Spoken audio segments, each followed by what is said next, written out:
अरे रोहन, कितनी गर्मी है। बादल तो हैं, लेकिन बारिश नहीं हो रही। लगता है इन बादलों का मूड ही खराब है। बस इसीलिए तो साइंटिस्ट लोग करते हैं क्लाउड सीडिंग, जैसे अभी दिल्ली में हो रही है। क्लाउड सीडिंग, ये क्या होता है? मैड एजुकेटर्स पर देखते हैं। सिंपल, साइंटिस्ट एक प्लेन या रॉकेट से सिल्वर आयोडाइड, पोटेशियम आयोडाइड या ड्राई आइस जैसे पार्टिकल्स बादलों में इंजेक्ट करते हैं।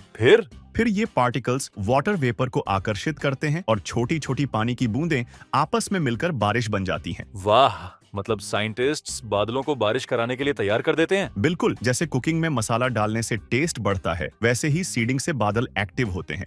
लेकिन याद रखो, ये तभी काम करता है जब बादल में पहले से मॉइस्चर हो। अगर हवा बिल्कुल ड्राई हो तो कुछ नहीं होगा। बारिश आ गई, साइंस ने तो कमाल कर दिया। साइंस के पास हर प्रॉब्लम का सॉल्यूशन है, बस समझना जरूरी है। जैसे अभी दिल्ली में क्लाउड सीडिंग चल रही है, वैसे ही और भी साइंस के जादू सीखने के लिए सब्सक्राइब करो मैड एजुकेटर्स चैनल।